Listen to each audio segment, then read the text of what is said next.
예수 그리스도를 구세주로 믿는 신앙, 이것은 지식으로 되지 않습니다. 물론 예수님이 어떤 분이신지 우리가 지식으로 판단할 수 있고, 또한 여러 가지 측면에서 분석할 수 있고, 또한 사실을 증명해낼 수도 있습니다. 그러나 예수가 구세주라는 것은 오직 믿음으로만이 가능한 것입니다. 그런데 이 믿음은 우리의 또 지식과 우리의 어떤 상식과 다른 것들로 말미암아서 이루어지는 것이 아니라 오직 하나님께서 우리에게 베푸시는 은혜로 말미암아 그 믿음이 생겨나게 되고, 그리고 그 믿음을 통해서 우리가 구세주를 아니, 우리가 구세주를 아는 것이 다 하나님의 은혜였더라. 사도 베드로가 이것을 깨닫는 거죠. 그런가 하면 사도 베드로뿐만 아니라 이러한 믿음의 신앙을 깨달았던 소아시아에 있던 성도들이 고난을 받게 됩니다. 예수 그리스도를 구세주로 믿는 이 믿음 속에 로마 정부로부터 강력한 탄압이 있고, 그런가 하면 또한 유대 사회로부터 강력한 탄압이 그 속에서 일어나는 속에 기독교인들이 갈 데가 없는 것입니다. 그러면서 이들이 디아스포라를 형성하고, 심지어 스스로를 지켜나가기 위해서 무덤을 파기 시작합니다. 그리고 그곳에서 신앙을 지켜나갑니다. 숨을 죽여가면서 예배를 드리고 눈물을 흘리면서 찬송을 하고, 이런 가운데 있는, 시련 가운데 있는 성도들을 사도 베드로가 소식을 듣게 됩니다. 디아스포라에 흩어져 있는 소아시아의 교회들을 향해서 사도 베드로가 편지를 씁니다.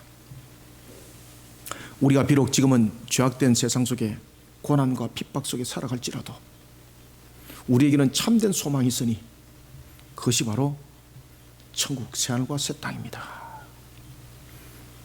사랑하는 성도 여러분, 우리의 소망은 죄악된 세상이 줄 수 없는, 죄악된 세상이 어떤 가치로도 평가할 수 없는 최고의 가치를 바라는 그런 우리는 소망으로서 이 땅을 거룩한 나그네로 살아가고 있습니다. 우리가 이 땅을 살아가는 것은 땅이 몇 평 있다 그래서, 땅이 평수가 없다 그래서 나그네가 아닙니다. 내가 가지고 있는 집이 있기 때문에 나는 나그네가 아닌 것이 아닙니다. 모든 사람들은 이 땅 위에 잠시 있다가 가는 것이니 나그네인 것입니다. 왜 그런가 하면 모든 사람들에게는 심판이 있다는 것은 사실입니다. 그리고 그 심판에 의해서 영벌과 영생이 갈라지니 영원히 사는 거처가 별도로 있다는 것입니다. 그래서 저와 여러분들이 이 땅을 살아갈 때에 이 모든 삶의 형들들은 그저 나그네로 살아갈 뿐인 거예요. 그런데 나그네로 살아갈 때에 우리의 모습들은 거룩한 나그네가 되어야 되는 것인 거예요. 사도 베드로가 거룩한 나그네로 살아가고 있는 고난 가운데 있는 성도들에게 편지를 씁니다. 사도 베드로는 누구보다도 예수님에 관해서 할 말이 많은 산정이었습니다. 사도 베드로는 보십시오. 제자들 가운데서 가장 예수님이 그를 수장으로 세울 정도였는데, 그럼에도 불구하고 예수님께 가장 상처를 많이 준 제자가 누구였더라? 베드로였습니다. 베드로였습니다. 가룟 유다는 이미 예수님께서 이미 아시고 그를 받아들인 측면이었습니다. 왜냐하면 부정한 것을 통해서 하나님의 뜻을 이루어야 되기 때문에 이미 아시고 모든 것들을 가룟 유다는 받아들인 것이죠. 베드로, 그는 자신에게 다가오는 공포와 위압감 앞에 예수님을 3번이나 부인하는데 어떻게까지 부인하고 있습니까? 내가 만약에 저 사람과 관계가 있다면 내가 저주를 받겠다, 이렇게까지 부인했던 예수님은 이미 베드로가 배반할 줄 알았습니다. 그럼에도 불구하고 베드로의 그 소리를 들었습니다. 예수님이 돌아보면서 찬한 눈으로 베드로의 눈과 마주칠 때에 베드로가 통한의 회개를 하게 됩니다. 그는 이와 같이 예수님을 3번이나 부인했던 경력자입니다. 그뿐만 아니죠. 그 이전에도 말고의 귀를 뱉던 사건, 또 그 이전에도 보면은 주여 그리하지 마옵소서라면서 하나님의 뜻을 막는 역할을 했던 베드로. 다양한 경력의 소유자. 예수님께서 하나님의 뜻을 이어가고자 하는 일에 있어서 방해하는 측면에서 자신도 알지 못하게 다양하게 그 일들을 했던 경력의 소유자. 심지어 여러분들, 막달라 마리아가 예수님의 부활을 목격을 했죠. 그리고 막달라 마리아가 11 사도들이 숨어있는 안가를 찾아갑니다. 그리고 그 사실을 이야기를 합니다. 그때에 예수님의 무덤가에 제일 먼저 쫓아갔던 제자는 요한이었습니다. 그런데 요한이 먼저 들어가지 않죠. 누가 예수님께서 맞이로 세웠습니까? 수장으로서 베드로를 세웠거든요. 그 베드로 올 때까지 기다렸던 거예요. 그리고 베드로가 그 무덤가에 들어가서 예수님이 시신이 없음을 발견하고, 그 상황만 봐도 이것이 일반적으로 시신이 훔쳐가지 않았다는 것은 그 세마포만 모습을 바라봐도, 여러분, 시신을 훔쳐가는데 세마포를 벗기고 시신을 훔쳐가나요? 아니죠. 세마포가 만약에 탐을 내었다면 세마포를 가져가는 것이죠. 왜냐하면 그 당시 그 세마포 매우 고가였기 때문이었습니다.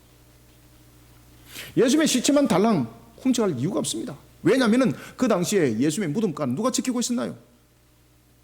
성전 지기들과 로마의 군사들이 지키고 있었습니다. 그런데 어떻게 그 시신을 갖다가 세마포를 벗기고 갈 만한 시간이 있었겠냐 말입니다.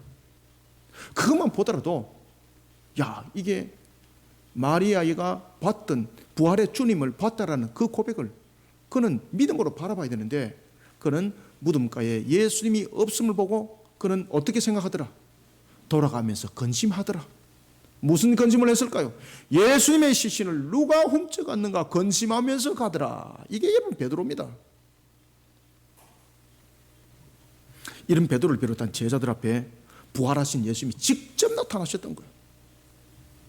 심지어 도마는 예수님으로부터 보고 믿는 자가 되기보다 보지 못하고 믿는 자가 복되다라는 그러한 책망까지 듣습니다.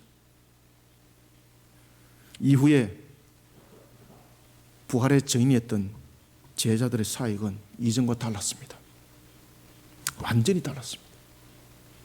그래서 그들이 순교자의 길들을 걸어갔던 것입니다. 심지어 도마는 인도에까지 복음을 전하다가 그 속에서 X자의 형을 통해서 사지가 찢어져서 순교를 당하게 되고, 다양한 측면에서 제자들이 순교를 당하게 됩니다.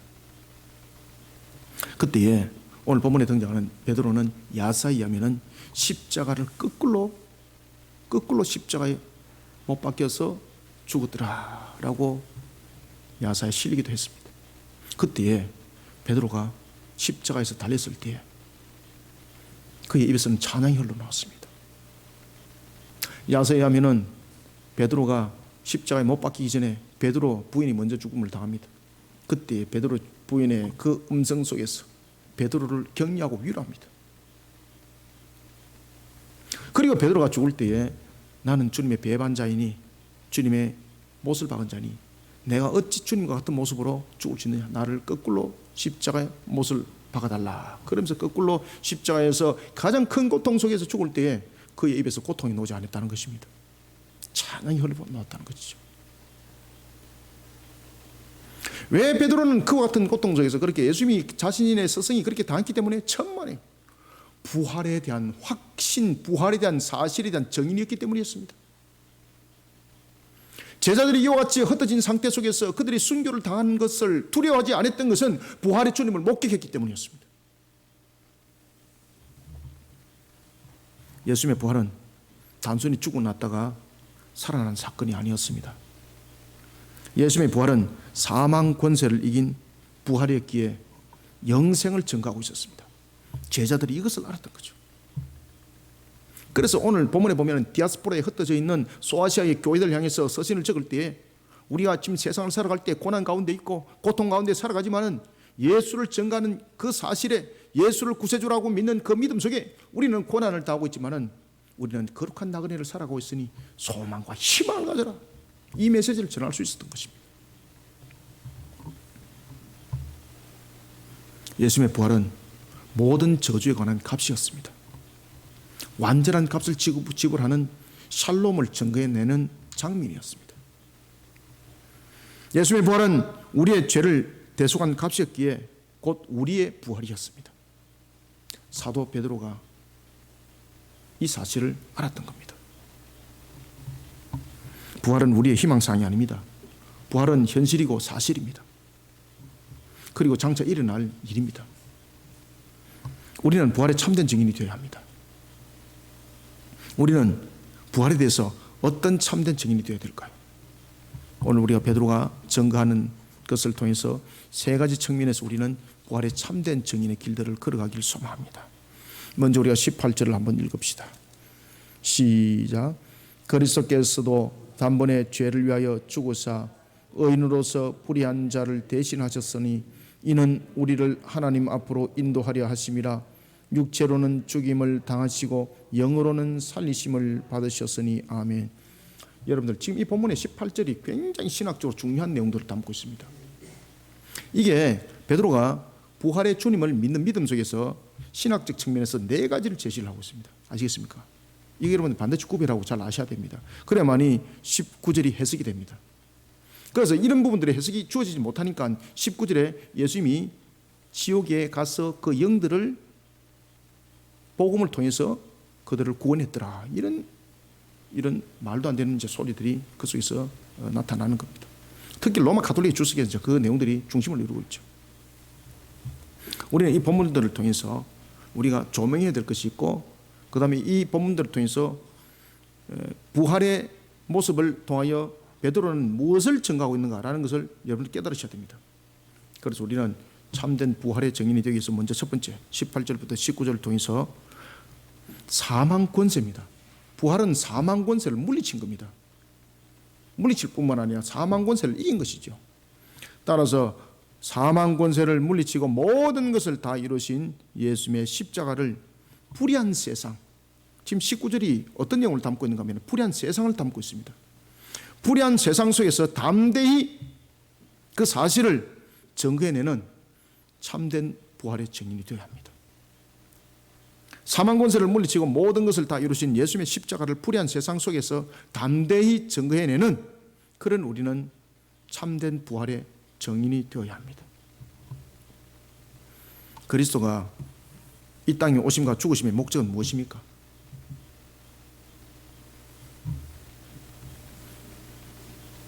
루트란 신학자 가운데서 한 사람이었던 오시안드, 그는 그리스도의 오심에 관해서 이야기를 할 때에 그리스도가 오시지 아니할 이유는 없다, 우리가 죄가 설령 없을지라도 그분은 반드시 오셨을 것이다 라고 이렇게 말을 하는 거죠. 그 속에 무엇이 있습니까? 그 속에 여러분들 우리의 죄사함에 관한 완전한 죄사함에 대한 완전한 대속의 제물, 그 부분들이 전부 다 상쇄되는 겁니다. 그리스도께서 이 땅에 오신 목적, 오신 이유는 오직 한 가지입니다. 우리의 죄를 대속하기 위한 선육신이었습니다. 2세기의 속사도 교부였던 이레나이우스가 그리스도를 가리켜서 우리의 죄를 대속한 대리인이 아니라 당사자로서 그 값이 되었습니다 라는 것을 아담이라는 단어로 그가 신학적으로 조명하기 시작합니다. 그래서 그리스도가 아담이라는, 둘째 아담이라는 그런 단어를 최초로 썼던 사람은 제자들이 아니었습니다. 12사도들이 아니었습니다. 2세기의 신학자였던 이레나이우스였습니다. 그가 그리스도를 가리켜서 아담이라고 단어를 딱 썼던 이유는 바로 무엇입니까? 예수님께서 이 땅에 오신 목적은 오직 우리의 원죄를 해결하기 위함이다 라는 것을 이 아담이라는 단어가 전부 다 해석을 하고 있었습니다.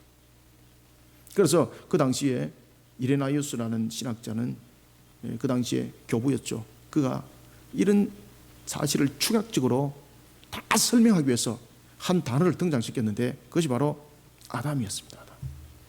그리스도는 아담이었습니다. 아시겠습니까? 그래서 그리스도가 아담인데 어떤 아담인가? 첫 번째 아담이 있고 두 번째 아담. 그래서 우리가 그러면 그 다음에는 세 번째 아담이 있는가? 아닙니다. 대속하는 측면에서, 구별하는 측면에서 첫 번째와 두 번째를 구별하는 것입니다. 그러면 이것을 곧 마지막 아담이라 적으면 안 되는가? 라는 것은 하나의 우리의 시비거리에 불과한 것이죠. 그래서 이레나이우스가 그런 부분에서 단어를 명확하게 구별해냈던 것입니다. 그는 아담이라는 단어를 사용하면서 신학적으로 그리스도가 우리의 죄를 대속하기 위한 그 목적으로, 오직 그 목적으로 오신 성육신하신 하나님이십니다 라는 것을 그가 아담이라는 단어를 통해서 신학적으로 최초로 증거하였습니다.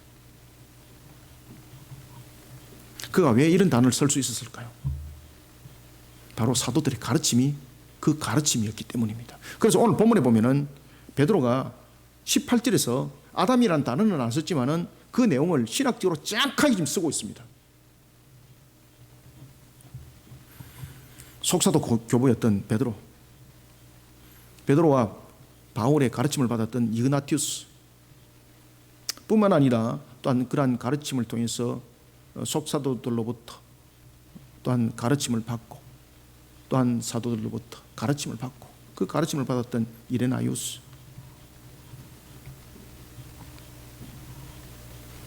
속사도들의 스승은 사도였습니다.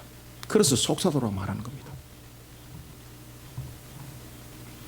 속사도 교부들의 스승이었던 베드로는 부활하신 그리스도의 증인이었습니다. 그는 부활하신 그리스도에 대해서 네 가지를 확신하고 있었습니다. 그것이 오늘 본문에 나타나는 18절입니다. 18절에 보면은 베드로가 부활하신 그리스도 관해서 네 가지의 사실을 정확하게 설명하고 있습니다. 그래서 이 사실을 속사도들이 배우는 거죠. 속사도 교부들이. 그리고 또한 교부들이 그것을 배우는 거죠. 그러면서 이레나이우스가 그리스도가 아담입니다 라는 단어를 신학적으로 조명을 했던 것입니다. 먼저 첫 번째는 그리스도는 사도 베드로가 뭐라고 말하고 있습니까? 의인이었습니다 라는 단어를 딱 쓰는 거예요. 아시겠습니까? 그리스도는 의인이었습니다. 여러분들, 이 속에는 무엇이 있을까요? 제가 지금까지 이야기 드렸던 그 내용의 총 결론이 그 속에 다 있습니다. 그래서 여기서 의인이라는 것은 아담이라는 단어를 안 썼을 뿐인데 이 속에는 바로 이레나이우스가 아담이라는 단어를 쓸 수 있었던 조건과 이유가 이 속에 있는 겁니다. 로마서 3장 10절에 보면은 이 땅 위에 의인은 몇 명 있습니까? 우리 목사님은 의인이에요. 여러분들, 이 땅 위에는 의인은 단 한 명도 없습니다. 로마서 3장 10절에 하면은 죄악된 세상에서 살아가고 있는 세상에는 의인은 분명히 하나도 없다고 그랬는데 베드로는 그리스도를 가리켜서 무엇이라고 쓰고 있습니까? 의인이라는 단어를 딱 썼던 거예요. 아시겠습니까? 이거는 무엇을 말하고 있는 걸까요? 아, 목사님, 성경에 보면 의인이라는 단어를 많이 써요. 창세기 6장에 보면 노아, 그리고 욥기에서 32장 1절에 보면 욥에 대해서 의인이라는 단어를 정확하게 쓰고 있어요. 그런데 여러분들, 거기서 의인이라는 단어를 썼던 것은 무엇을 의미를 할까요?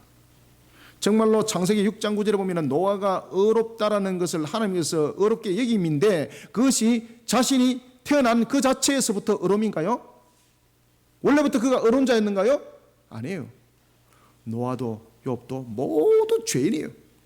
그 속에는 무엇이 있는가 하면 하나님께서 그들을 의롭게 여기심으로라는 은혜가 그 속에 수반되어 있는 거예요. 그런데 베드로가 여기서 예수님을 의인이라고 말하는 것은 그런 내용이 아닙니다. 베드로가 여기서 그리스도를 부활의 증인이지 않습니까? 부활의 증인이었던 베드로가 예수님을 의인이라고 썼던 것은 바로 성육신을 말하고 있는 거예요. 성육신.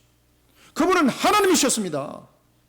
하나님이신 그분이 사람의 몸으로 이 땅에 우리의 죄를 대속하기 위해서 이 땅에 오신 성육신하신 하나님이십니다. 이것을 의인이라는 단어로 지금 쓰고 있는 겁니다. 그래서 이런 사항들을 배웠던 이레나이우스가 그리스도를 어떻게 단어를 썼다고요? 아담이라는 단어를 썼던 거예요. 아시겠습니까? 신학적 측면에서. 제가 이제 1세기, 2세기, 3세기, 4세기 교부들에 관한 부분들을 집중적으로 이제 전문적으로 연구를 저는 하고 있습니다. 그들의 이 서신들과 상황들과 여러 가지 것들을 조명해서 전부 다 대조를 다 합니다. 제가.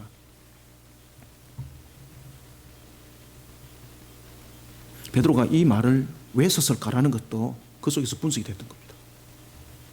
베드로가 예수님을 의인이라고 말했던 것, 그리스도를 의인이라고 말했던 것 아시겠습니까? 그분은 죄 없는, 의인이라는 것은 죄 없는 분이거든요. 그러면 이 땅에서 죄가 없을 수가 있는가 말입니다. 제자들도 분명히 공유를 했습니다. 그래서 사도 바울이 로마서를 여러분들 기록을 할 때 뭐라고 말했습니까? 로마서 3장 10절에서 이 땅에 의인은 단 한 명도 없다고 말하고 있습니다. 그것은 무엇입니까? 사도 바울 자신도 죄인이라는 것이었고 모든 자들은 죄인이라는 것이죠. 그런데 어찌 의인이라는 단어를 쓸 수 있냐 말입니다. 베드로가 그것을 깨달았던 거죠. 어떻게 깨달았습니까? 하나님이신 그분 부활을 통해서 최종적으로 깨달았던 것이죠. 가르침을 통해서 깨달았던 것이죠. 그래서 그가 부활의 증인이었던 그가 예수님에 관해서 증거를 할 때 그분은 의인이었습니다. 아시겠습니까? 이 단어를 딱 썼던 거죠. 그래서 그분은 바로 죄 없으신 하나님이십니다 이 말이에요. 죄 없으신 하나님이 사람의 몸으로 이 땅에 성육신하신 분입니다. 이것이 의인이라는 단어가 설명을 하고 있는 거죠. 그래서 이것을 이레나이오스가 무엇이라고 단어를 썼다고요? 아담이라는 단어를 쓴 거예요. 여러분들 아시겠습니까? 이런 신학적 역사적 조명들을 여러분 아셔야 됩니다. 지금 제가 여러분들에게 말씀드렸던 것은요, 그 어떤 책에도 없습니다. 제가 이제 초대 교부들을 연구를 하다가 그 내용들을 알게 됐던 것이죠. 그런가 하면 두 번째는 보시면은 첫 번째와 연결됩니다. 그러면은 그리스도 죽음은 분명히 그리스도가 죽었잖아요. 의인이었는데 죽었잖아요. 그런데 죽은 것이 죄의 값으로 죽었다는 것이죠. 그러면은 두 번째는 그리스도에 관해서 이야기를 합니다. 두 번째는 첫 번째와 연결해서 그리스도의 죽음은 자신의 죄로 인한 불의한 자를 대신한 자신의 죄를 그리고 자신의 죄 때문에 죽은 것이 아니라 불의한 자를 대신한 죽음이었다는 것입니다. 바로 고린도전서 5장 7절 유월절의 어린 희생의 양이었다는 것입니다. 그리고 또한 세 번째는 두 번째와 연결시킵니다. 그러면 그 죽음이 어떤 가치를 바라는가 이 말입니다. 아시겠습니까? 점차적으로 착착착 진행이 되죠, 그죠? 그래서 이런 부분들을 잘 조명하셔야 돼요, 여러분들요. 세 번째는 바로 두 번째와 연결이 됩니다. 그러면 그리스도께서 왜 죽었는가? 그 대속을 통해서 죽은 것을 통해서 어떤 가치가 바랬는가? 그리스도가 그 대속의 죽음으로 이룬 것은 우리를 하나님께로 인도하는 길을 여는 것이었습니다. 길을 열었습니다. 라는 것을 베드로가 지금 증거하고 있는 거예요. 그리스도 죽음은 창세기 21장 하나님께서 가죽옷을 지어 아담과 하와에게 입혔던 것과 연결이 됩니다. 그런가 하면 그리스도의 죽음은 창세기 3장 21절과 창세기 3장 23절과 연결이 됩니다. 창세기 3장 23절에 보면은 예수님께서 아담과 하와에게 가죽옷을 입히고 그리고 난 뒤에 그들을 에덴 동산으로 내보냅니다. 34절에서는 쫓아보냈다고 말하지만은 24절에서는 쫓아보냈다고 말하지만은 24절에서는 내어보냈다고 말하고 있습니다. 아시겠습니까? 쫓아보냈다는 것은 죄에 관한 심판입니다. 그런가 하면은 내보냈다는 것은 내가 너희들을 다시 돌아오게 하리라는 것이었습니다. 그러면 어떻게 다시 돌아오게 하는 겁니까? 죄를 해결하고 돌아오는 것입니다. 그러면 예수님의 죽으심은 바로 무엇인가? 바로 창세기 3장 15절의 완전한 성취를 이루기 위한 측면에서 창세기 3장 21절의 예언의 성취였고 창세기 3장 23절과 24절의 말씀의 성취였다는 것입니다.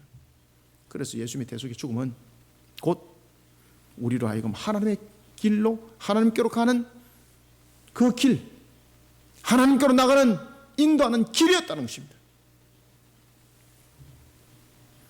예수님의 죽으심은 바로 가죽옷을 입혀서 아담과 하와를 수치를 가렸던 그 옷이 되었습니다. 그런가 하면 창세기 3장 23절에서 하나님께서 그들을 내보내어라는 것은 다시 돌아오는 집으로 다시 돌아오는 그 상황을 그 단어 속에 함께 설명을 하고 있었습니다. 그럼 그들이 어떻게 돌아올 수 있는가 말하는 것입니다. 어떻게 돌아올 수 있는가? 분명히 24절에서 죄는 하나님 앞에 심판이라고 쫓아보내봤다는 겁니다. 드로브 아웃. 그러면은 이 문제적인 측면에서 대속의 해결자가 있어야 된다는 것이었습니다. 바로 예수님의 죽으심은 우리의 죄를 대속한 것으로 끝난 것이 아니라 창세기 3장 23절에 하나님께로 다시 돌아올 수 있는 인도의 길을 열어주었던 것입니다. 베드로가 그것을 이야기를 하는 겁니다. 세 번째는 그 다음에 네 번째는 모든 것의 하이라이트입니다. 네 번째는 그리스도의 죽음에 대한 하이라이트입니다. 바로 부활입니다. 저주의 모든 값을 치르심이었습니다. 베드로는 19절을 통해서 이렇게 증거합니다. 그가 또한 영으로 살리심을 받으셨으니 18절과 연결되어서 19절이 그렇게 말하고 있습니다.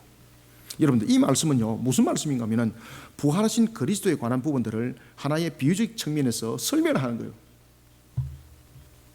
그가 또한 영으로는 살리심을 받았다는 것은 이 말씀은 부활하신 그리스도께서 지옥에 내려가서 불의한 자들에게 복음을 선포했다는 것이 아닙니다. 노아 홍수 때에 죽었던 그 불의한 자들을 구원하기 위해서 내려갔다는 것이 아닙니다. 이 말씀은 바로 그리스도의 부활이 무엇을 의미를 하는가를 설명하고 있는 겁니다. 그리스도의 부활은 바로 무엇을 설명하고 있습니까? 그리스도의 부활은 심판과 죽음의 모든 세력을 완전하게 이긴 것입니다 라는 것을 19절 통해서 비유적 설명에서 설명하고 있었던 것입니다. 18절 19절 두 절 한번 읽읍시다. 시작.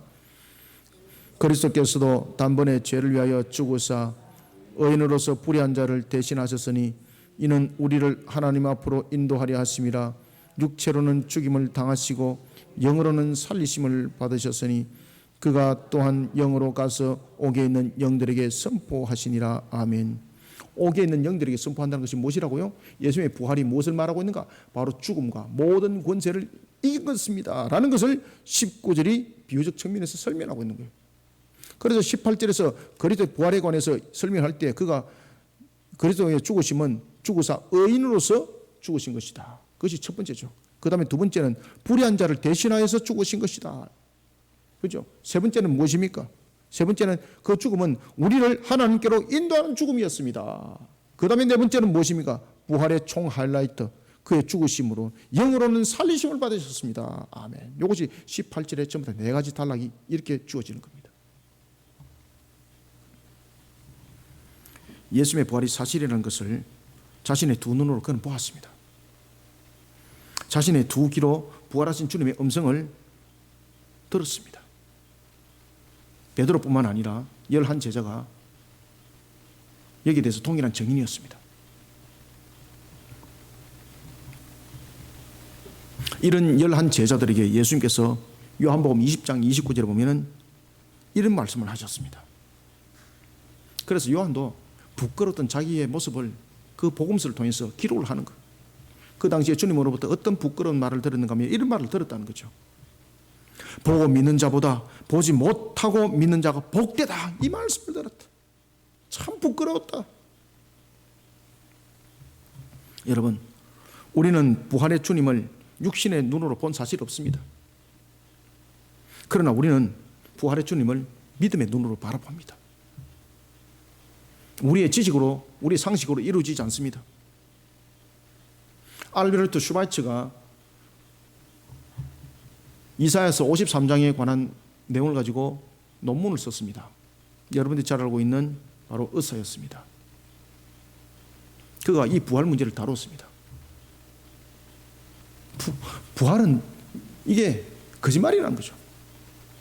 제자들이 예수님이 너무너무 보고 싶어서 그냥 환상 속에서 착각했고 그들이 만들어낸 것이다. 그러니까 제자들을 뭐라고 그런 표현했을까요? 예수의 미친 자들이라는 거죠. 그리고 예수님의 죽으심은 자신이 이사야서 53장의 인물인 줄 알고 착각하고 죽었다. 알베르트 슈바이처가 원래 의사였으면서 신학자였습니다. 그리고 이러한 논문들에 대한 합리적, 독일 신학들이 합리주의였거든요. 이 합리주의 신학들에 대한 부분에 대해서 바사라든지 이런 등장했던 모든 신학자들 속에서 나타났던 그 영향력이 알베르트 슈바이처에게도 그 영향력을 끼치게 됐던 거죠. 그래서 그가 노회로부터 정죄를 받습니다. 그리고 그가 직분을 전부 다 박탈당합니다. 의사였던 이 하나만 가지고, 의사는 별도로 면허를 가지고 있었던 것이었지 않습니까? 그래서 그가 아프리카에 선교사로 갔을 때에 신학자로 간 것이 아니었습니다. 무엇으로 갔겠습니까? 그래서 의사라는 명칭 하나만 가지고 갔던 겁니다.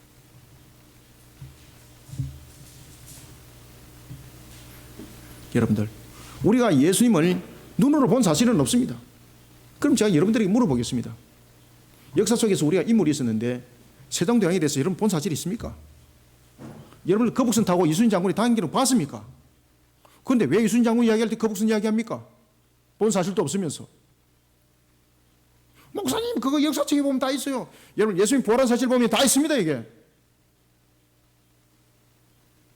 그런데 우리가 부활한 예수님의 그 사실을 그저 단순한 성경을 통해서 믿는 것이 아니라 하나님께서 우리에게, 앞에도 제가 서두에도 말씀드렸죠, 우리의 믿음을 더하시고 믿음을 더하셔서 부활한 주님을 믿음으로 우리로 하여금 바라보게 했던 거예요. 여러분들 부활하신 주님을 믿습니까? 이거 지식으로 이해주지 않습니다. 하나님께서 우리에게 은혜를 베푸사 믿음을 주셨기 때문에 그 은혜로서 우리는 부활의 주님을 역사적 측면에서는 본 사실이 없지만은 우리는 믿음으로 그 부활의 주님을 바라보는 겁니다. 우리는 여기에 대한 부활의 참 증인이 되어야 되는 것입니다.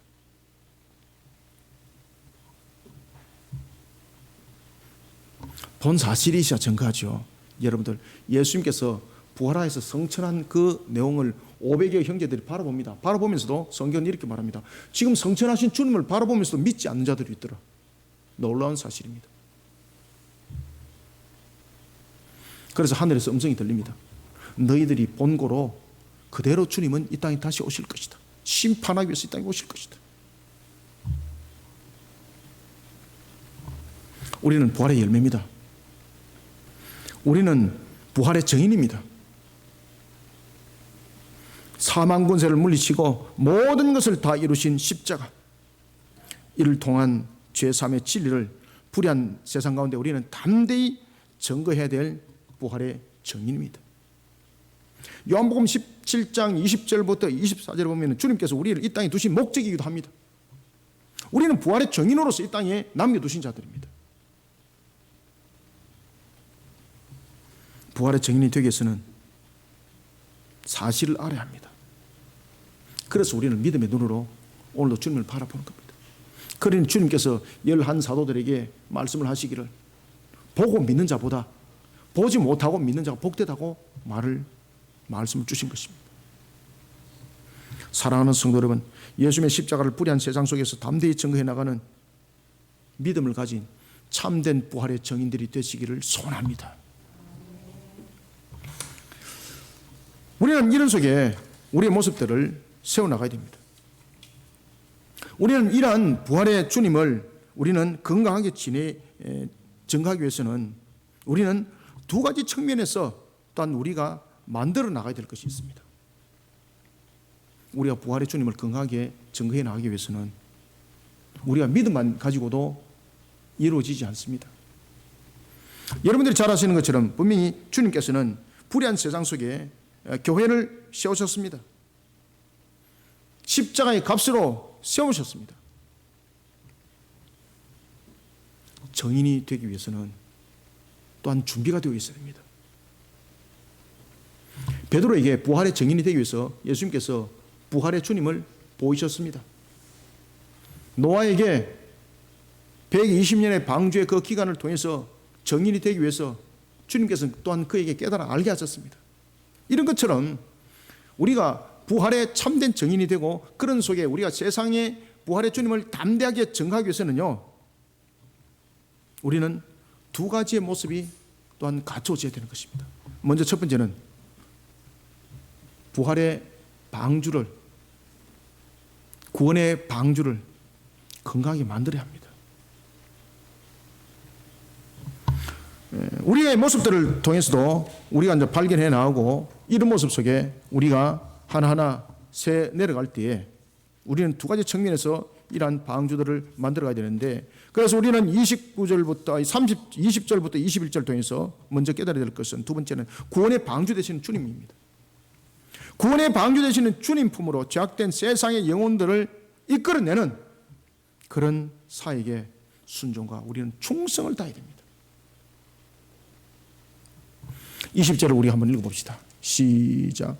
그들은 전에 노아의 날 방주를 준비할 동안 하나님이 오래 참고 기다리실 때에 복종하지 아니하던 자들이라.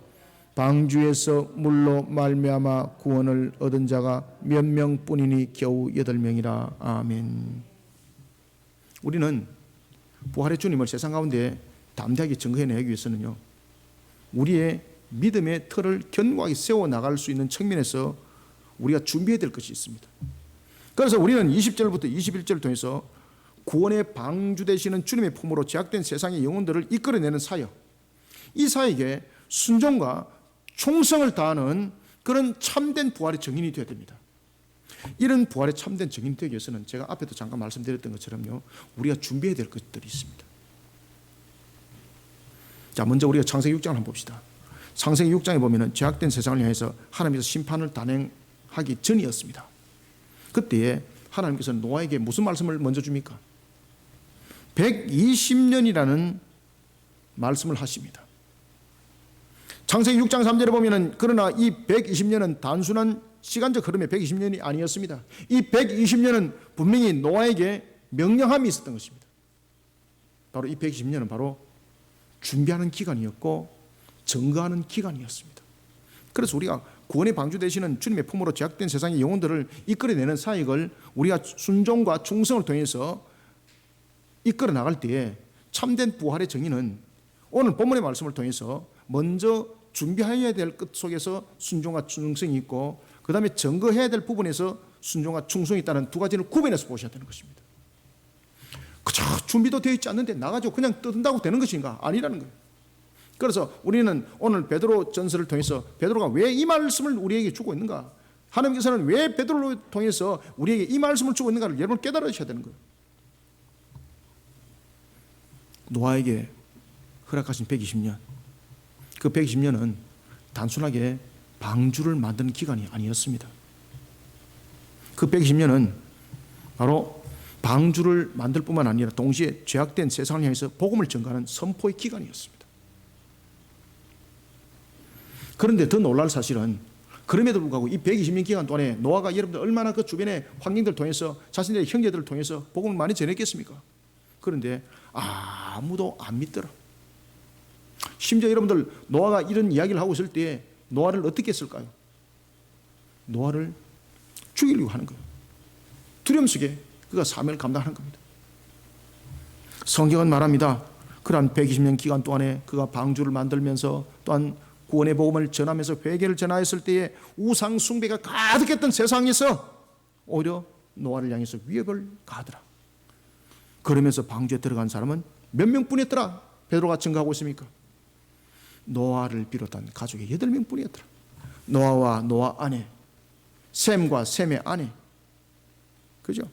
함과 함의 아내, 야벳과 야벳의 아내, 이 8명밖에 없더라. 8명밖에. 베드로는 증거합니다. 하나님께서 그렇게 은혜를 베푸셨음에도 불구하고 구원의 방주에 들어온 자는 노아를 비롯한 8명뿐이었습니다. 베드로는 이 환경들을 통해서, 이 상황들을 통해서 죄악된 세상이 얼마나 강팍한지를 우리에게 증거해 주고 있습니다. 그럼에도 불구하고 복음의 증거는 수도하면 안 된다는 겁니다.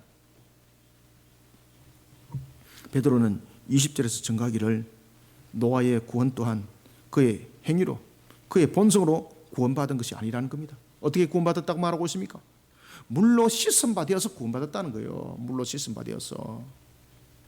베드로는 그 물을 21절에서 이렇게 증거하고 있습니다. 물은 예수 그리스도께서 부활하심으로 말미암아 너희를 구원하는 표요 죄 씻음의 세례니라. 아멘. 죄 씻음이라고 말하고 있는 거예요. 죄 씻음.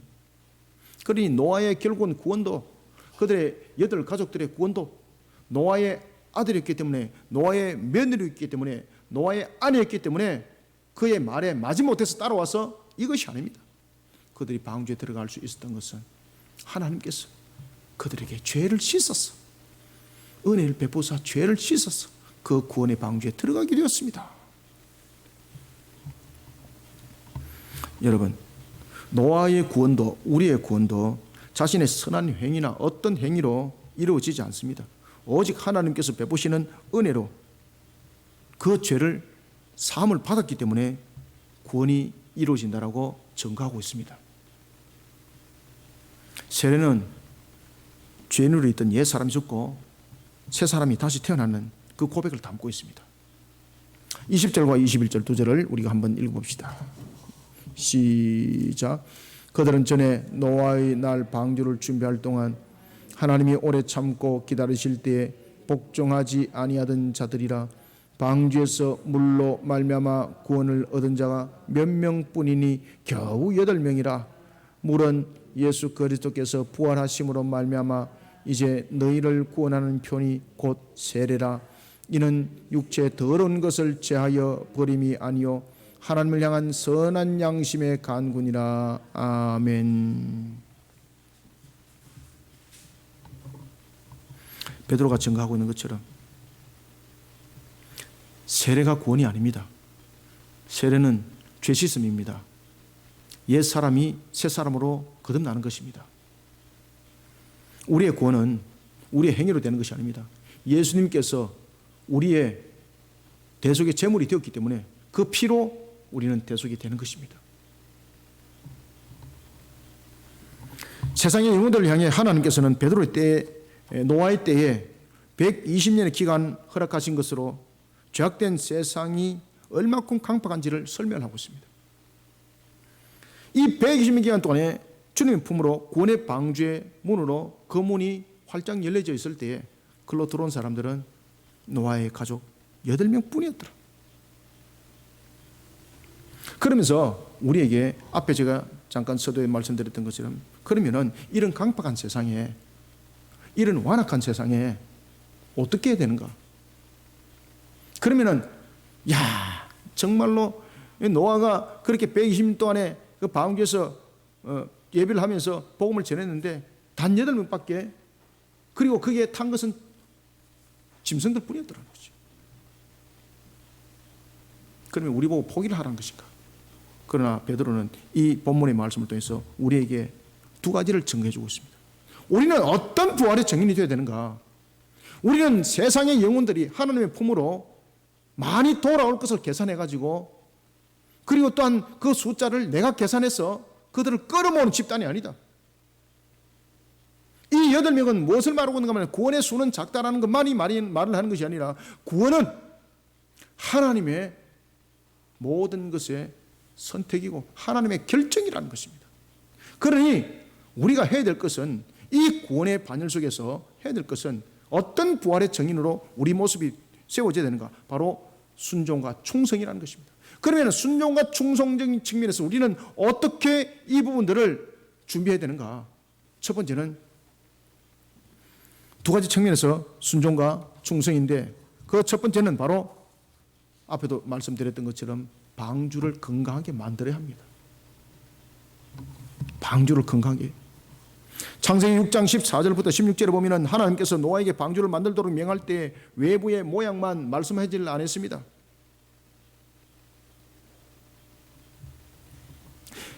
전체적인 측면에서 30규빗, 500규빗, 30규빗을 말씀을 한 것으로 끝나지 않았습니다. 노아에게 무엇을 명하게 됩니까? 내부에 물이 새지 않도록 역청을 안팎으로 발라라고 말씀했습니다. 그런가 하면 또한 칸을 만들고 3층을 지으라고 말했습니다. 구원의 방주가 제대로 된 역할을 하기 위해서는 이 모든 부분들이 내부까지 다 예비가 되어야 된다는 것입니다. 여기서 우리가 생각해야 될 것이 있습니다. 왜 베드로가 그 당시에 디아스포라를 형성하고 있는 이들에게 이런 내용들을 썼을까라는 것입니다. 그 당시에 이런 고난 가운데 있을 때 디아스포라의 교회의 형태의 모습들은요, 지금처럼 건물의 교회들은 없었습니다. 드러내놓고 교회를 지을 수 없는 거잖아요. 그러니까 거의 다 숨었어요. 가정교회 또는 지하교회들이 그 속에서 만들어지기 시작했습니다.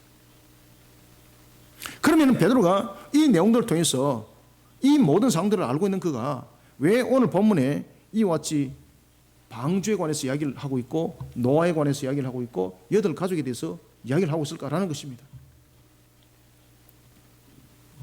노아가 120년 동안에 그가 무엇을 했겠습니까? 방주를 건강하게 만들었습니다. 사람의 상식과 지식을 보면은 그 당시 그 미친 짓이었습니다. 노아가 이것이 구원의 방주라고 세상 속에 증거했을 때 가족도 안 믿었습니다. 우상 숭배가 만연했던 그들로부터 오히려 생명의 위협을 받았습니다. 그래도 노아는 그것을 하나님의 말씀대로 만들었습니다. 우리가 이것을 그 당시에 디아스포라에 대한 부분에 대해서도 베드로가 그 이야기를 하고 있습니다.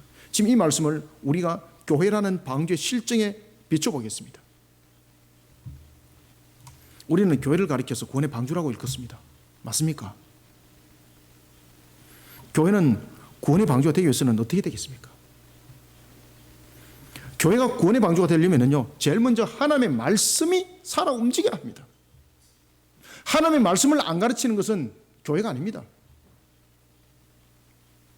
하나님의 말씀으로 가르침을 받고 하나님의 말씀으로 배움을 받고 그런 속에 영적으로 스스로를 무장시켜야 합니다. 교회는. 그런가 하면 바른 교리를 가르치는 교회가 되어야 합니다. 2세기와 3세기에 교부들이 했던 일 가운데서 또한 대표적인 한 일이 무엇인가 하면요, 하나님의 말씀을 가르치면서 이단들의 집중적인 공격으로 교회가 완전히 4분 5멸이 되어버렸습니다.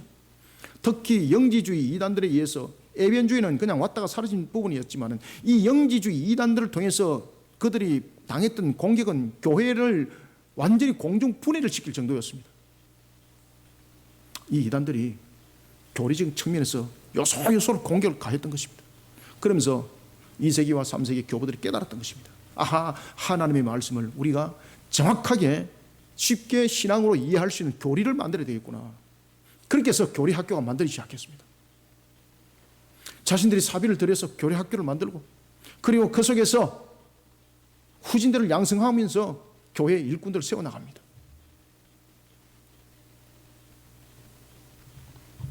2세기와 3세기 교부들은 그래서 교리 교육을 매우 중요하게 여겼습니다. 바른 교리를 가르치면서 신앙에 대한 분별력을 길러내야 됩니다. 그런가 하면 십자가의 가치관을 말씀의 삶을 통해서 실천해내야 됩니다. 이것이 교회고 성도입니다. 이런 내부의 구조가 되어 있지 않는 것은 교회는 방주가 될 수 없습니다. 그저 건물만 있을 뿐이에요. 에베소서 6장 11절과 6장 13절을 보십시오. 뭐라고 증거하고 있습니까? 마귀의 간계를 능히 대적하기 위해서 하나님의 전신갑주를 입으라고 말하지 않습니까? 그리고 이런 말씀을 주고 있습니다. 그러므로 하나님의 전신갑주를 취하라. 이는 악한 날에 너희가 능히 대적하고 모든 일에 행한 후에 서기 위함이다. 하나님의 말씀, 바른 교리, 이런 것으로 우리가 전신갑주를 입지 못하면요, 악한 것에 의해서 영적으로 넘어지게 되어 있고, 결국은 여러분들 교회 값으로서 나타나는 것이 아니라 결국은 마귀의 먹잇감이 되는 것으로서 그 값은 나타나는 거예요, 여러분들.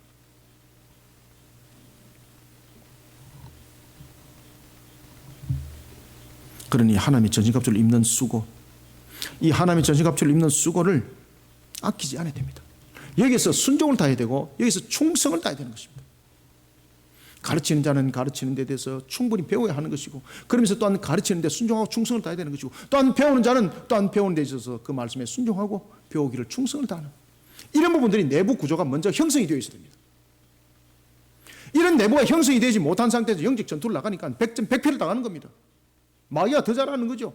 그러니 여러분들 보시면은 제가 눈이 말씀드리지 않습니까? 옛날에는 이런 드라큘라 영화가 십자가만 들고 놓으면은 드라큘라가 무악 이러면서 막 불태워지고 이렇게 사라지는데, 요새는 십자가 들고 놓으면 어떻게 한다고요? 마귀가 그 손 딱 뺏듭니다. 뺏들어서 그 십자가하고 때려버립니다. 무엇입니까? 능력이 없는 십자가, 그냥 건물만 있는 교회. 마귀가 더 잘하는 거죠. 교회가 방주화되기 위해서는, 그래서 베드로가 디아스포라를 형성을 하고 있는 고난 가운데 놓이는 그들을 향해서 이와 같이 방주의 120일 기간을 말하고 있고, 그리고 그 방주를 통해서 무엇을 설명하고 있었을까요? 우리가 고난을 당할지라도 하나님께서 우리는 세우신 교회다. 그러니 그 속에서 하나님의 말씀을 바르게 가르치고 바른 교리 속에 세워지고 십자가의 삶을 살아가라. 그것은 바로 구원의 방주이니 주님께서 그 구원의 방주 흔들리지 않게 만든다. 여러분들 창세기 6장의 구원의 방주가 만들어졌을 때 8가족이 그 안에 들어갔습니다. 짐승들이 그 안에 들어갔습니다. 1년 10일 동안 그는 물 위에 떠 있었습니다. 하늘로부터 가해지는 엄청난 압력들, 그걸 어떻게 견뎠을까요? 하나님께서 흔들리지 않도록 붙잡고 있는 거예요. 하나님께서 흔들리지 않도록. 방주에 아무리 물이 안 샌들, 아무리 안에 먹을 것이 많은들, 하나님께서 붙들지 않으면은 외부로부터 가해지는 그러한 폭풍과 그런 압력에서 분명히 방주는 뒤집어졌을 것이고 안에서 분명히 통조림이 됐을 것입니다. 그런데 상하고 해함을 받은 자들이 몇 명 있더라? 그 방주 안에 단 하나도 없었습니다. 하나님 붙들고 계시는 거죠. 하나님 붙들고 계시는 거죠. 교회가 지값이 되었을 때 하나님이 붙듭니다. 그래서 베드로가 그 이야기를 지금 하고 있는 겁니다. 교회가 본인의 값을 세우라. 교회가 본인의 모습들로 세워져라. 그러면 하나님이 이 고난 가운데 붙들고 계신다. 흔들리지 않게 만드신다.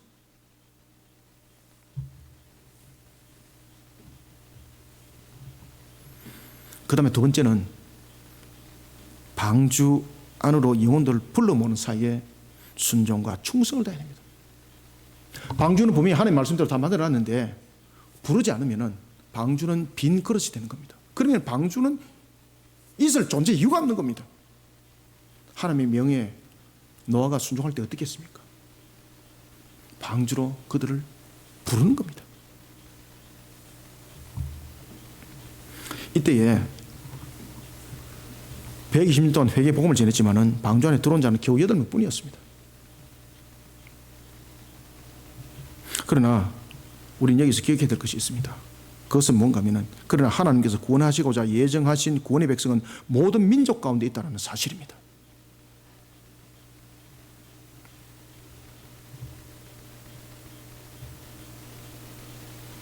마태복음 18장 18절부터 20절 보십시오. 마태복음 28장 18절에서부터 20절에 보면 지상 대위명을 예수님께서 명하고 말씀을 줄 때에 어떻게 지키라고 말씀하고 있습니까? 모든 민족을 제자 삼으라 그러잖아요. 모든 민족을. 우리가 교회라는 방주가 껍데기만 있으면 이것은 건물입니다. 말 그대로 껍데기만 있으면 여러분들요, 이것은 방주 역할을 하는 것이 아니라 그냥 집합체입니다. 집합체. 하나님의 말씀으로 구원의 방주를 만들고, 그리고 또한 바른 교리로 신앙의 틀을 만들고, 십자가의 삶으로 열매를 맺어가는 그것이 교회입니다. 그런 교회는 하나님이 은혜 가운데 붙들어요. 여러분들 아시겠습니까? 그런데 이렇게 붙들고 있을 때 또한 해야 될 일들이 있는데 그것이 무엇입니까? 불러 모아야 되는 거예요. 노아가 그 일들을 했다는 거죠. 그래서 베드로가 그 얘기를 하는 거예요. 너희들이 설령 그런 고난 가운데 있을지라도 건강한 방주를 만들고, 그리고 그런 고난 가운데 있을지라도, 그런 고통과 고난 속에 있을지라도 복음을 증거했던 그 정인의 길을 걸었던 노아처럼 그런 사역을 감당하는 자들이 되어라. 자, 20절부터 21절 다시 한번 읽어보겠습니다. 자, 시작. 그들은 전에는 노아의 날 방주를 준비할 동안 하나님이 오래 참고 기다리실 때 복종하지 아니하던 자들이라. 방주에서 물로 말미암아 구원을 얻은 자가 몇 명뿐이니 겨우 8명이라. 물은 예수 그리스도께서 부활하심으로 말미암아 이제 너희를 구원하는 편이 곧 세례라. 이는 육체 더러운 것을 제하여 버림이 아니요 하나님을 선한 양심으로 상심의 간군이라. 아멘. 우리는 이 말씀과 함께 마태복음 28장 18절부터 20절을 연결시켜야 되는 것입니다. 지상 대위명을 통해서 주님께서 말씀하셨습니다. 모든 민족을 제자 삼으라. 그리고 아버지와 아들과 성령의 이름으로 세례를 주라. 그리고 또한 세례를 주는 그 제3의 사역을 언제까지 하라? 주님이 다시 오시는 그날까지 하라고 말씀을 주고 있습니다. 그 명령에 순종하고 충성해야 된다는 겁니다. 교회는 그 말씀에 순종하고 충성을 다해야 된다는 것입니다. 성도는 그 말씀에 순종하고 충성을 다해야 된다는 것입니다. 사랑하는 성도 여러분, 구원의 방주 되시는 주님의 품으로 죄악된 세상의 영혼들을 이끌어내는 사이에 순종과 충성을 다하는 참된 부활의 증인들이 다 되시기를 소원합니다. 마지막으로 우리가 22절을 한번 읽읍시다. 시작. 그는 하늘에 오르사 하나님 우편에 계시니 천사들과 권세들과 능력들이 그에게 복종하느니라. 아멘. 자, 복종한다 그러잖아요. 그죠? 권세잖아요. 그러면 이 복종은 무엇입니까? 현재 진행형이에요. 현재 진행형. 지금 베드로가 부활에 대한 증인일 뿐만 아니라 성천에 대한 증인이었죠. 성천을 할 때 베드로가 무슨 이야기를 듣습니까? 두 천사가 한 천사로부터 그들을 향해서 말을 할 때 너희들이 본 대로 이 주님은 이 땅에 반드시 너희들이 본 대로 다시 오실 것이다. 그죠? 베드로는 거기에 대한 증인이었죠. 여러분들, 주님께서 다시 오실 때는 새로운 하나의 프로젝트를 가지고 놀러 오시나요? 캠핑 오시나요? 집들이 오시나요? 네? 연기 만나러 오시나요? 아니죠. 무엇 때문에 오십니까? 심판입니다. 심판의 목적. 첫 번째 오신 주님은 오직 우리의 죄를 대속하기 위함이었지만 두 번째 오시는 주님은요, 심판입니다. 베드로가 그것을 지금 증거를 하는 겁니다. 따라서 우리는 마지막으로 22절 통해서 고난 가운데 놓여있는 형제들에게 소망과 희망을 줄 뿐만 아니라 공동체 가운데 그리스도와의 교제를 끊임없이 불러일으키는 일에 우리는 힘쓰고 애쓰는 참된 부활의 증인이 되어야 합니다. 그래서 이 마지막 종말 때에 주님께서 심판하러 오시는 그날까지 흔들리지 않아야 됩니다. 우리는 지금도 환난 속에 있습니다. 소망과 희망을 어디서 우리는 받겠습니까?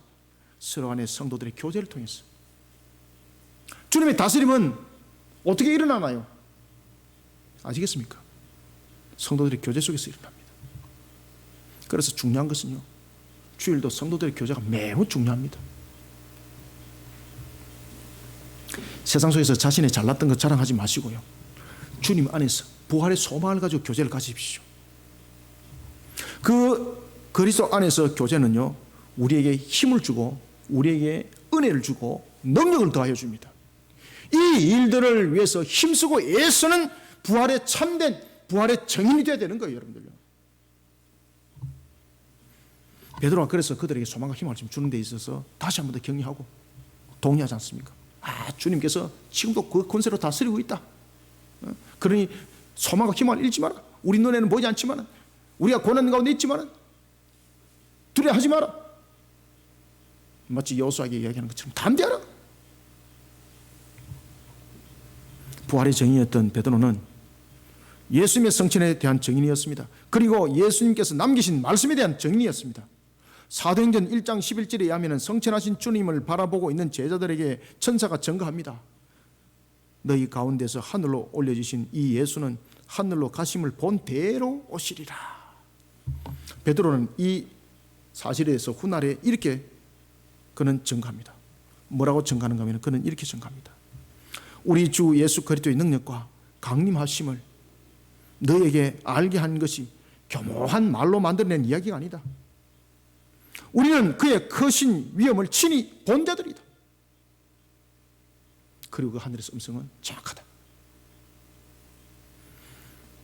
베드로는 그리스도가 하늘에 성천한 것을 직접 목격한 증인입니다. 그리고 하늘로부터 그리스도의 강림에 대한 사실을 들은 증인입니다.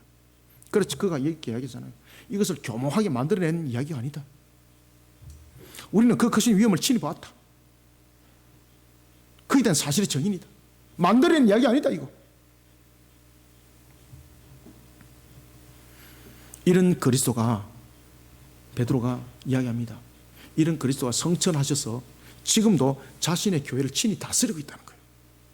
자, 우리가 22절 다시 한번 읽읍시다. 시작. 그는 하늘에 오르사 하나님 우편에 계시니 천사들과 권세들과 능력들이 그들에게 복종하시느니라. 아멘. 어떻게 복종합니까? 지금도 다스리고 있다는 거죠. 지금도 다스리고 있다는 거죠. 히브리서 2장 8절은 증거합니다. 만물을 그 발 아래 복종하게 하셨느니라. 만물은 천사를 비롯한 모든 피조물을 말하고 있습니다. 세상의 불의한 권세가 영원할 것 같지만은 고린도전서 15장 24절은 증거합니다. 그리스도께서 세상의 모든 악의 권세와 능력을 멸할 것이다. 여러분, 그리스도의 고난과 죽으심과 부활은 죄인은 우리를 구원으로 인도하였습니다. 그리고 새하늘과 새 땅이라는 내일을 소망하게 하셨습니다. 그리고 우리로 하여금 이 땅에 희망과 소망으로 살아가게 지금도 역사하고 계십니다. 어떻게 해요? 그 권세로서, 그 능력으로서. 아시겠습니까? 부활의 증인으로 살아가는 사랑하는 성도 여러분,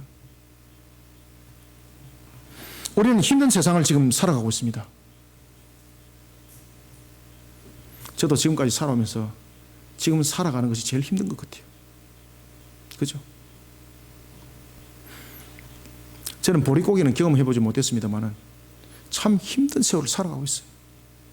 영적으로 육적으로 힘든 세상을 살아가고 있어요. 얼마나 어렵습니까? 얼마나 힘듭니까? 얼마나 지칩니까? 금방 끝날 줄 알았던 코로나가 지금 2년째 접어들고 있습니다. 그런데 의학계에서는 이것이 종결되지 않습니다. 우리가 독감과 같은 그런 유행처럼 평생 살아가야 됩니다. 이런 결론이 나왔습니다. 얼마나 어렵고 얼마나 힘듭니까? 얼마나 지쳤습니까? 그런데 여기서 우리는 베드로전서 3장 22절을 깨달아야 됩니다. 이 상황을 통해서 하나님께서 이 모든 것을 지금도 주관하고 계시다는 것을 여러분들 아셔야 됩니다. 이 속에서 우리는 어렵고 힘들고 지쳐있는 형제들과 부활의 교제를 나누어야 합니다. 그러면서 우리는 이 시대를 이겨나가야 합니다. 부활의 교제를 통해서 소망과 희망을 불러일으켜야 합니다. 그래서 오늘 본문에 보면 베드로가 고난 가운데 있는 디아스포라에 있는 소아시아의 형제들을 향해서 부활의 지금 교제를 나누잖아요. 그러면서 그들에게 무엇을 주고 있습니까? 소망과 희망을 불어넣어주고 있는 거예요. 오늘도 주님께서 주관하고 계신다. 하나님 우편에 계신다. 우편이라는 것은 오른편 왼편을 말하고 있는 것이 아닙니다. 우편이라는 것은 권위와 권세를 말하고 있습니다. 그 권위와 권세로서 동일하게 오늘도 이 시대를, 이 세계를 다스리고 계시는 줄 믿으시길 바랍니다. 그리고 교회를 다스리고 있는 줄 믿으시길 바랍니다. 그런데 주님께서 여러분들 어떻게 교회를 다스릴까요? 그리스도가 친히 지금도 자신의 교회를 어떻게 다스릴까요?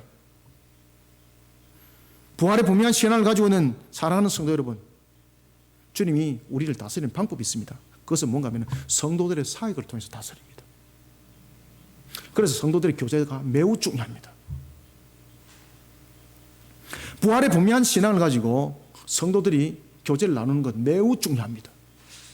그래서 우리가 교회 속에서 성도들이 교제를 나눌 때에 물론 우리가 세상에 살아왔던 자신의 자랑거리도 있고 세상에 여러 가지 유익함도 많지만은 그러한 세상의 유익함을 나누기보다는 부활의 주님을 증가하는 측면에서 부활의 주님을 자랑 삼고 부활의 주님을 바라보면서 서로 소망을 나누고 희망을 나누면은요, 그 속에서 자신이 알지 못하는 그 속에서 은혜와 그 속에서 하나님의 강력한 역사함이 그 속에서 나타나는 거예요.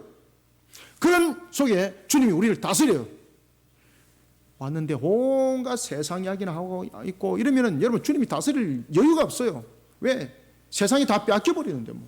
세상이 뺏겨버리니까 주님께서 여러분들을 다스릴 만한 시간적 여유를 두질 않는 거예요. 주님께서 은혜를 베풀려고 그러는데 방을 하고 있는 거예요. 세상적인 것들로서 보호막을 쫙 덮어가지고 주님의 은혜는 받지 않겠습니다. 이런 역할들이 우리 속에 알지 못하게 나타난다는 것이죠. 여러분들이 세상을 살아가면서 참으로 힘듭니다. 참으로 괴롭습니다. 지칩니다. 믿음과 신앙 속에서 교제하시길 바랍니다. 믿음과 신앙 속에서 교제할 때요, 주님께서 그에게 위로함으로써 그 능력과 권능이 나타나시고 다스리는 것입니다. 그런가 하면 또한 우리가 알지 못하는 가운데서 하나님께서 길을 열어주시고요, 이런 은혜가 나타나는 겁니다. 그러한 속에 다스림이 있는 겁니다. 그래서 건강한 교회가, 건강한 성도가 되려면요, 주님의 다스림이 강력하게 나타나야 합니다. 그 주님의 다스림이 강력하게 나타나는 것은 어떤 요행적인 방법, 어떤 신비주의 방법, 어떤 굶어가지고 40일 천만에 여러분들, 오늘도 하나님의 말씀 속에서 우리가 엎드려서 은혜를 구하고 예배를 드렸다면 이제는 믿음의 교제를 나누시길 바랍니다. 그 속에 주님의 권세와 권위가 교회를 지배하고 있습니다. 그 교제 속에 은혜받게 되어 있습니다. 그 교제 속에 주님이 기뻐하시는 거예요. 그 교제 속에 주님께서요, 위로의 열매를 여러분들의 삶들을 통해서 또한 주시기도 합니다. 이와 같이 오늘도 소망과 희망을 주는 공동체 교제를 통해 베드로처럼 그리스도의 다스림의 열매를 맺어가는 부활의 증인이 되어야 합니다. 공동체 안에서 그리스도와의 교제를 형제들과 나누는 사역에 힘쓰고 애쓰는 참된 부활의 증인들이 되시기를 소망합니다. 말씀을 맺겠습니다. 사랑하는 성도 여러분, 예수님의 부활은 최종적으로 사망 권세를 깨뜨리고 영생의 길로 인도합니다.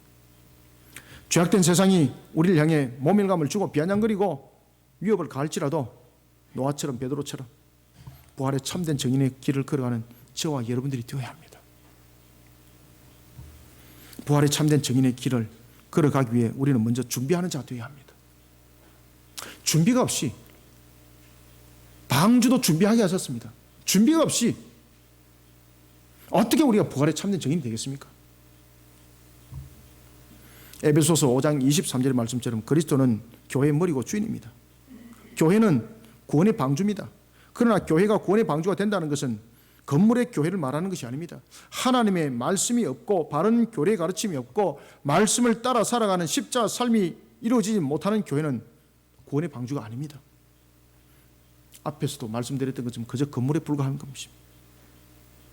교회 단체에 불과한 것입니다. 집합체에 불과한 것입니다. 가치 없습니다. 우리는 부활의 증인입니다. 주님의 핏값을 바르게 바라는 교회를 세워나가야 합니다. 이런 속에 우리는 부활의 참된 증인의 길을 걸어가야 합니다. 그리고 우리가 세상을 향해서 외쳐야 됩니다. 주 예수 그리스도를 믿으라. 그러면 너와 네가 가진 구원을 받으리라. 아멘.